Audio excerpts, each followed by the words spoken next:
Provavelmente você já deve ter visto esse vídeo, né? Porque praticamente ele viralizou na internet, o vídeo do pastor Adeildo Costa, onde ele relata a confissão dele, a fraqueza dele, a queda dele em relação às drogas.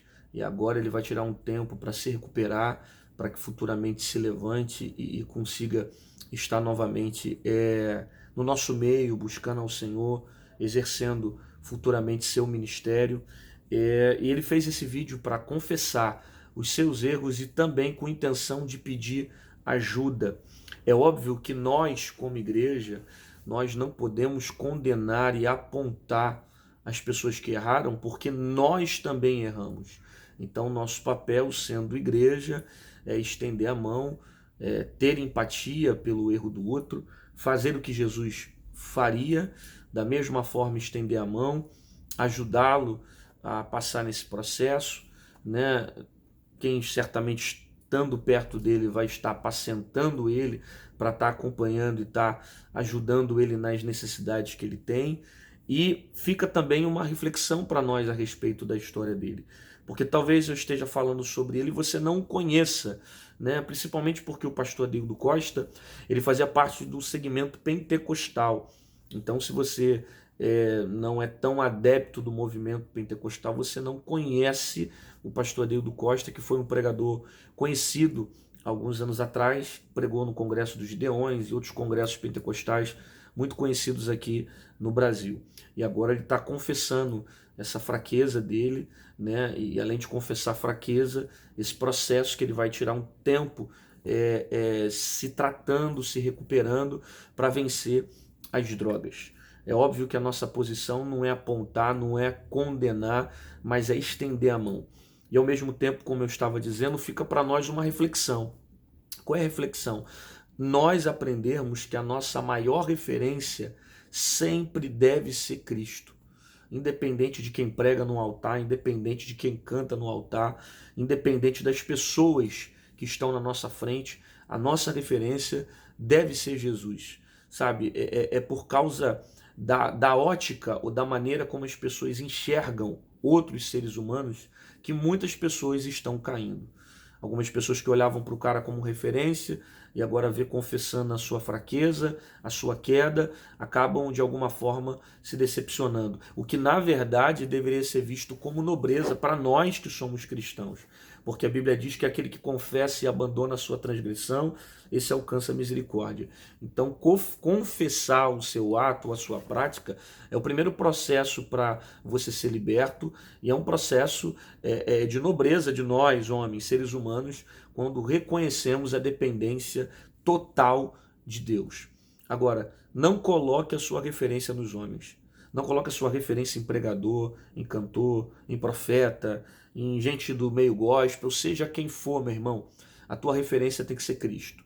Porque a partir do momento que você venha motivar a tua vida, venha colocar conduta na sua vida, venha nortear a sua vida mediante as ações dos outros, você vai se frustrar. Você vai se decepcionar. Essa não é a primeira vez, também não vai ser a segunda vez, porque os homens vão errar. Os homens vão falhar, porque os homens são falhos. Portanto, não coloque a tua referência nas coisas que você vê de frente para um púlpito. Que a sua referência não sejam literalmente esses homens, mas que a tua referência seja Cristo. Cristo tem que ser a sua maior referência. Ainda que você tenha um pastor, ainda que você tenha um líder, ainda que você tenha alguém que você ame muito, a sua maior referência tem que ser Cristo. Por quê? Porque todos esses são homens. E homens vão te decepcionar. Homens vão te frustrar. Então aprenda a colocar toda a sua expectativa em Deus. Numa outrora como essa, nós vamos estar observando pessoas que vão aproveitar a oportunidade para dizer: ah lá, não falei, não tinha dito, já estava caído, estava arrebentado e estava pregando. Em contrapartida, vai ter outros também que vão estender a mão e vão dizer: vamos ajudar, vamos orar por ele, é uma alma, nós devemos exercer empatia, porque futuramente, se os nossos erros forem expostos e também nós passarmos por fraqueza, nós vamos depender também da misericórdia. E é para isso que a graça existe. A graça existe para nos dar força, nos dar ânimo para permanecer. A graça, ela renova nossas forças, ela nos restaura, ela nos fortalece mediante o arrependimento, sabe? Para isso que o Espírito Santo está dentro de nós, para nos fortalecer durante esse momento de dificuldade. Por isso que toda vez que eu revelo para Deus a minha fraqueza, Deus revela para mim a graça. O apóstolo Paulo, quando ele pediu para Deus tirar 3 vezes o Senhor o espinho da carne dele. Aí o próprio Paulo disse: o bem que eu quero fazer eu não faço, o mal que eu quero fazer eu estou sempre fazendo. Aí o próprio Deus disse para Paulo: Paulo, a minha graça te basta, porque o meu poder se aperfeiçoa sobre as suas fraquezas. Quando nós revelamos as nossas fraquezas, Deus revela para nós a graça.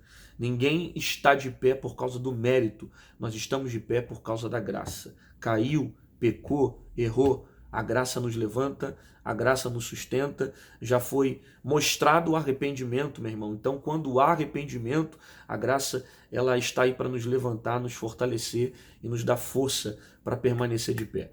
Quem somos nós para continuar condenando? E você também faça esse papel. Ore pelo seu irmão, não julgue, não condene, porque amanhã depois todos nós precisaremos dessa mesma mão de empatia, de estar compartilhando com o próximo, de estar ajudando um ao outro. Eu até costumo dizer, para terminar esse vídeo, que às vezes a igreja, quando eu falo da igreja, eu não falo da noiva de Cristo, eu falo do sistema que há na igreja. Às vezes a igreja, esse sistema que há, a religião que há dentro da igreja, impede um pouco essa questão de você confessar os seus erros. Por quê? Porque a igreja não é misericordiosa.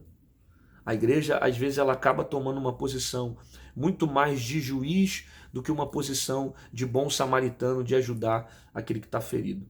A gente procura apontar primeiro para depois ajudar. Então a igreja, quando eu falo da igreja, eu falo do sistema, ela não é solidária. Quando alguém confessa, quando alguém expressa aquilo que sente. É por isso que muita gente vive uma vida escondendo o pecado, escondendo o erro debaixo do altar. Por quê? Porque ele sabe que ao confessar, em vez da igreja estender a mão e tentar ajudar, a igreja vai apontar até condenar o cara e, se possível for, vai excluir o cara, tirar o cara da igreja, quando na verdade, se ele pecou, ele precisa se aproximar de Deus. Eu não estou dizendo que o cara que erra tem que passar a mão na cabeça dele, eu não estou falando sobre isso. Eu estou dizendo o seguinte: quando a pessoa errar e confessar o seu erro, nós devemos ajudar e estender a mão, trazer para perto. Eu não devo me afastar de Deus porque eu pequei. Eu devo continuar com Deus até vencer meus erros, até vencer meus pecados, até vencer minhas falhas, porque todos nós somos pecadores. Um pode errar numa área, o outro pode errar em outra, mas todos nós somos dependentes da graça. Agora a Bíblia diz que quem confessa e abandona a sua transgressão, esse alcança misericórdia.